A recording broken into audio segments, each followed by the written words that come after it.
Hola Bianca, ¿qué tal? ¿Cómo te va? Buen día.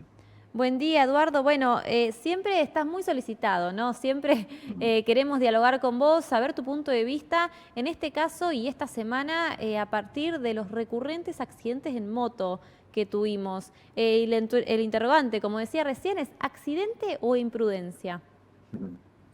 No, técnicamente en accidentología vial para nosotros no existen los accidentes de tránsito, sino que, o sea, el término accidente está más asociado a alguna cuestión más azarosa o fortuita, y en este caso sabemos que se deben a errores o imprudencias en la conducción o a decisiones que se toman en torno a la conducción. Ujú. Ahora, también sabemos que hay coincidencias, ¿no? Coincidencias en distintos factores que confluyen y hacen que uno vaya distraído sumado a la mala maniobra de otro, y eso hace que el hecho se ocurra. A eso sumale velocidad o un contexto de visibilidad reducido, como puede ser un momento nocturno. Ujú. Pero bueno, en el accidente ocurrido sobre la ruta, sobre la ex Ruta 22 o ex Motitrocha 22, probablemente esté filmado el hecho. Así que a esta altura, por las cámaras que hay, probablemente tengamos un registro sobre cómo ocurrió el hecho y si alguno de los conductores, por ejemplo, no sé, estoy hablando hipotéticamente, haya cruzado en rojo. Ujú. Digo, ahí lo podemos llegar a tener una respuesta rápida sobre cómo se produjo el hecho. Pero hay un dato que me parece que es interesante, Bianca, que tengamos presente, y es que han aumentado muchísimos los muertos en accidentes de tránsito vinculados con conductores de motocicletas, que en su Exactamente. mayoría son varones, pero dentro de la totalidad, del 100% de los muertos o de las víctimas fatales que tenemos en el país, la mitad, o incluso te diría yo un poco más del 50%, tiene que ver con personas que conducían una motocicleta. Y eso me parece que también nos invita a una reflexión con Ujú. respecto a los accidentes de tránsito y al uso que le damos a las motocicletas. Por un lado, sabemos que no todos los motociclistas son iguales, ¿verdad? No todos son locos al volante. Ujú. Pero también estamos acostumbrados a ver maniobras muy riesgosas en la conducción. No sé, ya sea en la multitrocha Ruta 22 o en la ciudad, vemos que hacen maniobras muy peligrosas. Sí. Segundo, que tienen una exposición a los riesgos que no lo tienen otros conductores. A pesar de que el conductor de automóviles puede generar mucho más daño que un conductor de una moto, eh, si consideramos la cantidad de víctimas que hay en motocicletas, significa que por un lado se está dando más uso a la motocicleta, también teniendo en cuenta que son medios de transporte más ágiles, más económicos, Claro. más fácil de acceder a la compra de un vehículo de esos, y por otro Ujú. lado más económico porque consumen menos combustible.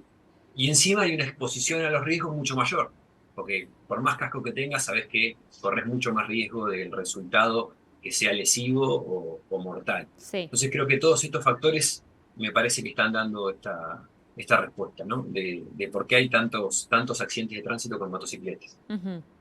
¿Crees que también, teniendo en cuenta las cifras, lo que nos decías también, que hay un aumento de compra, ¿no? De la motocicleta, ¿crees que hay en mayor parte un manejo imprudente? Es que yo creo que está vinculado es un poco de todo. Primero es que no significa que otro tipo de conductores no sean imprudentes, ¿no? Pero en la motocicleta no admite errores. El Ajá. auto, tal vez, en la conducción de un automóvil que tiene cuatro ruedas, que es más estable, uno podría decir, bueno, te admite una cantidad de errores un poquito, acepta una cantidad de errores determinados, pero la Sí. motocicleta no admite errores. Vos cualquier error, cualquier distracción que vos tengas en una motocicleta, eso se traduce en que si el motociclista se caiga y ya partimos de lesiones propias que va a recibir el motociclista, pero además Ujú. puede involucrar a otros lesionados, o sea, lesionar a otras personas. Pero lo que digo es, no es solo falta de imprudencia, sino que también hay una exposición a los riesgos mucho mayor. Por Exactamente. velocidad, porque no hay una estructura que lo proteja, y eso me parece que también se refleja en que han superado, es decir, nosotros estábamos en el orden del 30%, 33% de conductores de motos que eran víctimas fatales en el porcentaje total de accidentados en el país. Ujú. Ahora resulta que estamos superando más de la mitad, es decir, más de la mitad de las personas que mueren por año por accidente de tránsito iban en moto. O sea que ahí hay un elemento, me parece, a tener en cuenta. Claro.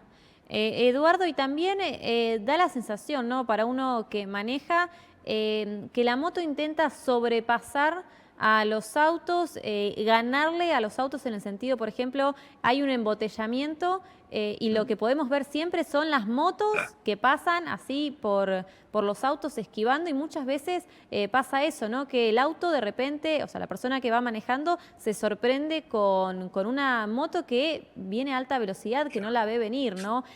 ¿No debería ser que las motos, por ejemplo, vayan por el mismo carril que el auto, sin Está sobrepaso? buena tu pregunta, porque digo, en realidad no deberíamos, debería ser obvia la respuesta, ¿no? Es decir, la respuesta es obvia porque sí, porque es un vehículo más. Si nosotros les pedimos a los ciclistas que respeten las mismas normas de tránsito y no vayan por la vereda, también hay que pedirle al motociclista que respete las normas de tránsito y no pase entre los vehículos, porque además al motociclista, si alguno de estos autos abre la puerta, por ejemplo, no sé, un auto que está estacionado y una persona que se quiere bajar de ese auto abre la puerta, el Ujú, riesgo que corren los ciclistas cuando pasan entre los vehículos, entre el que está estacionado y el que está en movimiento, claro. y también le puede correr la misma suerte, que no es suerte, un motociclista que está pasando entre los vehículos estacionados y vehículos de movimiento, y ni hablar a aquellos conductores de motos que, por no esperar atrás en la fila, se mandan entre los vehículos que van en movimiento. Ujú. Eh, bueno, esas situaciones me parece que ya no le podemos echar la culpa al tipo de vehículo, sino al que lo está manejando. Y Eduardo, aprovecho para consultarte también con esto que decías de la exposición, ¿no? Que tiene un vehículo por la propia forma del vehículo. ¿Qué sucede o también da la sensación, ¿no? Esto es sin ningún dato estadístico lo que estoy diciendo, pero uno está más protegido, por ejemplo, si viaja en la ruta en camioneta que en auto. Mirá, depende de las características del hecho, depende de las características del siniestro que estemos imaginándonos o pensándolo. Primero que cualquier vehículo, sea una camioneta o sea un auto, tienen determinado, digamos, determinado margen de seguridad. Ujú. Superado ese margen de seguridad, que lo que puede superar el margen de seguridad es la velocidad, bueno, ahí ya entra en juego la tecnología que tenga el vehículo. No es lo mismo vehículos, no sé, modernos de alta gama que tienen no solo un número de airbags superior a cualquier vehículo base, Ajá. sino que además tal vez tienen un comportamiento dinámico a la hora del suceso o del hecho que, no sé, capaz que un automóvil, seguramente en una situación de curva, tenga mayor estabilidad que una camioneta por una cuestión de altura. Pero eso no significa que las camionetas sean inseguras, sino que Bien. a determinada velocidad, tal vez un vehículo más bajo, con el centro de gravedad más bajo, puede tener un comportamiento dinámico distinto. Pero estamos hablando de altas velocidades. Y a Ujú. alta velocidad puede ser riesgoso ir adentro de una camioneta como era dentro de un auto. Claro. Pero las camionetas suelen tener una resistencia al impacto mucho mayor por las características de la estructura.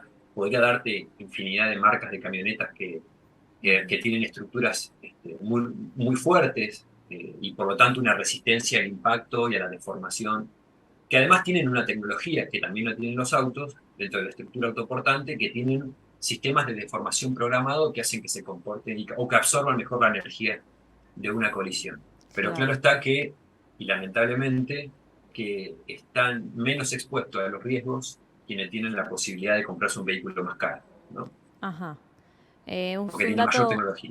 claro, sucede eso también, lo que nos decías, Eduardo.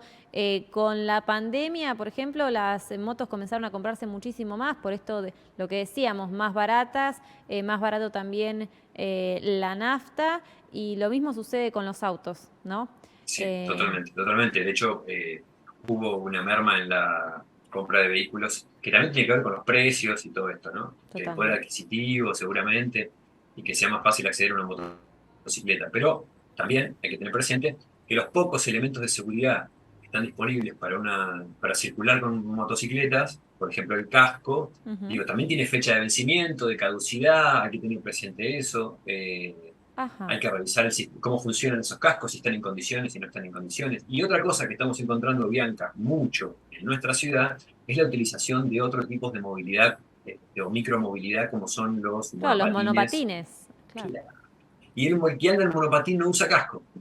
Ahora, no es, digamos, no deja de sorprendernos cómo nos pasa a alguien en un monopatín. El otro día, hace muy poco tiempo, circulaba por la avenida, por la Doctor Ramón, frente a un shopping conocido ahí cerca del nodo vial, Ajá. y me pasa una persona, un varón, un muchacho, en una de esos monopatín a una velocidad que superaba la de mi vehículo. Fácilmente había ido cerca Increíble. de los 60 o 50 y pico de kilómetros por hora y me pasó como parado. Iba sin ningún elemento de seguridad ese muchacho. Iba solamente él Increíble. paradito arriba del monopatín. Claramente si sucede algo ahí, tiene muy poco margen de salir en buenas condiciones, ¿no? Sí, que también es una cuestión de, no, la tecnología va avanzando y bueno, las leyes también tienen que ir avanzando, digamos, tienen que exigir a las personas que tienen monopatín utilizar las medidas de seguridad. Eduardo, un placer, como siempre, hablar con vos, tus análisis y estaremos en contacto.